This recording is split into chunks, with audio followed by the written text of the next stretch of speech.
Good afternoon.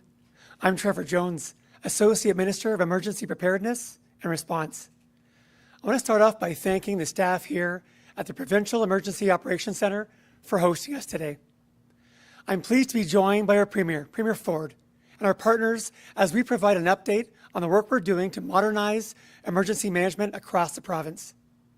Prior to being elected MPP for Chatham-Kent-Leamington, I spent most of my career as a provincial police officer with the OPP and spent time on the OPP's emergency response team. During that time, I had the privilege of serving and training alongside some of the most exceptional first responders, experienced leaders who know how to stay cool under pressure, communicate clearly, and adapt to any situation that comes their way. Our first responders are both capable and caring. It's our responsibility to provide the tools and supports to allow them to get the job done. This is why I'm so pleased to be here with you today. Earlier this week, our government introduced the Emergency Management Modernization Act. If passed, this bill would modernize how we prepare for and respond to floods, fires, and other emergencies by strengthening provincial leadership and coordination with our community partners. The proposed legislation builds on the government's Provincial Emergency Management Strategy and Action Plan. This plan is about action, not words. We're making sure Ontario has the leadership, tools, and coordination to stay safe, practiced, and prepared before, during, and after an emergency occurs. Our goal is clear: to make sure every community in Ontario is ready for whatever comes our way, including the unexpected. With that, I'd like to now welcome Premier Ford to the podium to discuss the next steps we're taking towards our goal. Thank you. Premier. Thanks, Fred. Thank you, sir. Appreciate it. Well, good afternoon, everyone, and thank you, Trevor, for that introduction. And I'm so thrilled to be here alongside Minister Trevor Jones, you just heard from. And Trevor, I got to thank you for your years of service with the OPP. You're an absolute champion. My other champion, you performed incredibly well. Just a week ago when it hit the snowstorm hit Gravenhurst, Minister Graydon Smith and Deputy Minister Bernie Darrell. And Bernie, thank you for your leadership as well, that served over in Afghanistan for a number of years, and I just want to thank you for your service to our country. Before I get started, I want to thank everyone here at the Provincial Emergency Operations Center for hosting us today and for the amazing work you do year-round to keep people safe, prepared, and supported during emergencies. I also want to welcome representatives from our partner organizations here today. Tim and Brian from Team Rubicon, Major Zielinski from the Salvation Army, Stefan and Raul from Global Medic, Carolyn and Adelaide from Feed Ontario, and Bruno from the Ontario Search and Rescue Volunteer Association. Thank you all for joining us today and for the great work your organizations do to help communities during emergencies. As Minister Jones noted, in the face of natural disasters and other emergencies, we're working to make sure Ontario is prepared so we can keep our people and our communities safe. That's why our government is investing $110 million over 3 years to strengthen emergency preparedness and response across Ontario. Earlier this year, we announced plans to update our emergency management legislation, the first major updates in 15 years. And today, we're taking another significant step. I'm thrilled to announce the launch of Ontario Corps.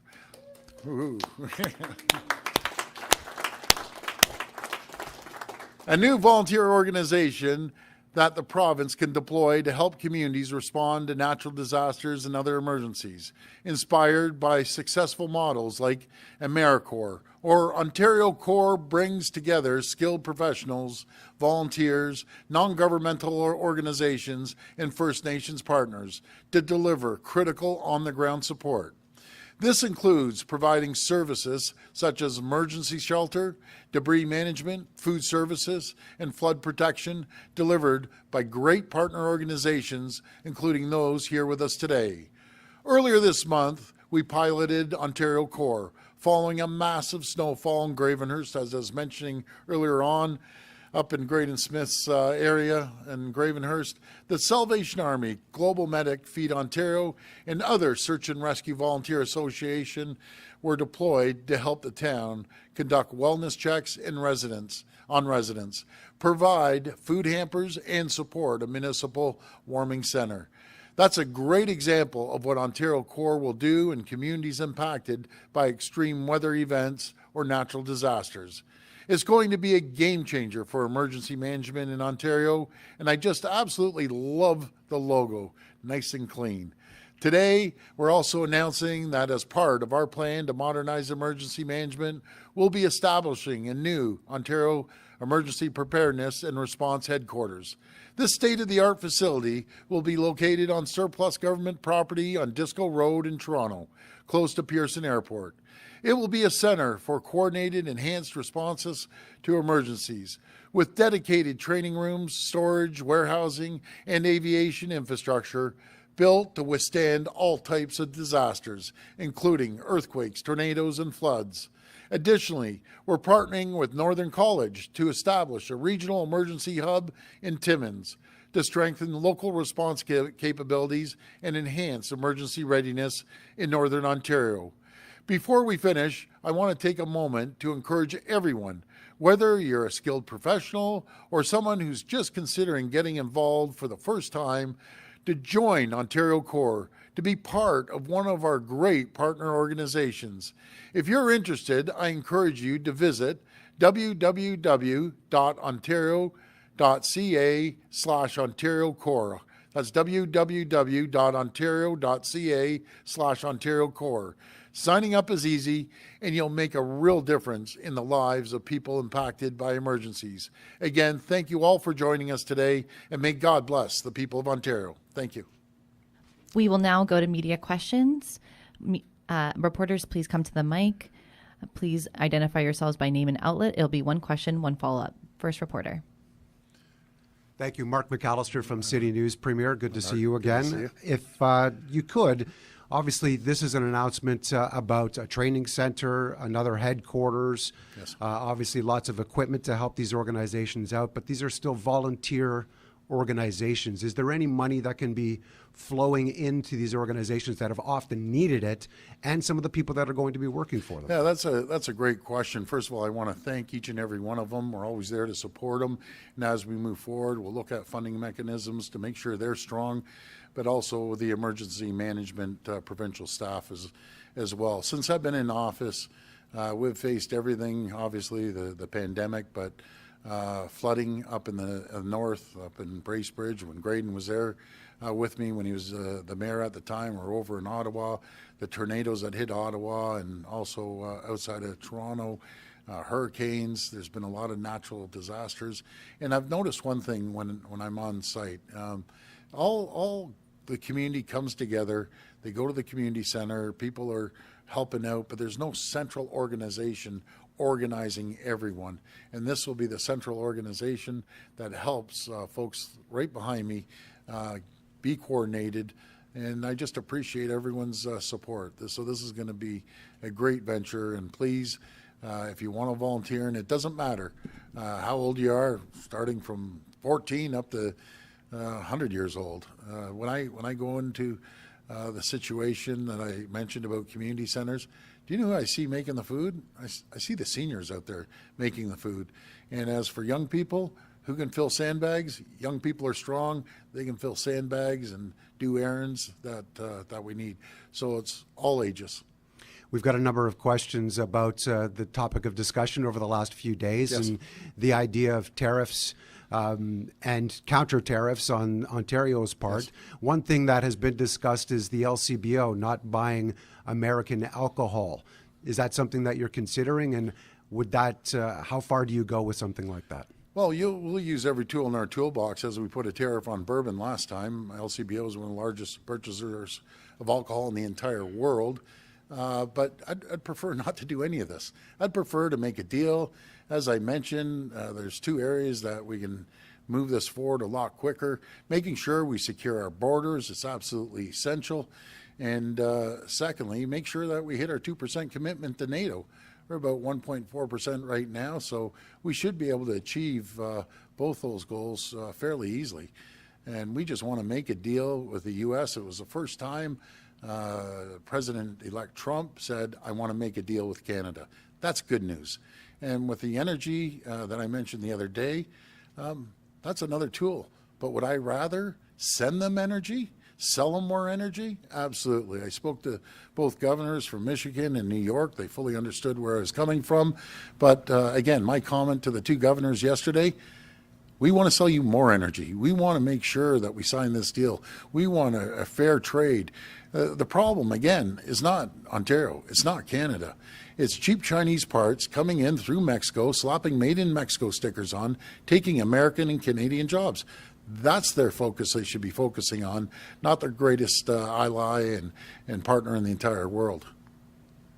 Afternoon, Premier Elaine Harrison, CBC News. Hi, Elaine. So sticking on that topic of energy, Trump responded to your energy threat yesterday saying, that's fine, go ahead and do it. What is your response to President-elect? Well, what you didn't hear on the tapes after, he says, I really want to make a deal with Canada. That's the first time he's ever said that. And I respect the position he's coming from. I'm sure he respects the position we're coming from. As he also mentioned, he has lots of friends in Canada. Well, we have lots of friends in the U.S. That's the reason we need to make a deal, because we're part of the family, the larger family.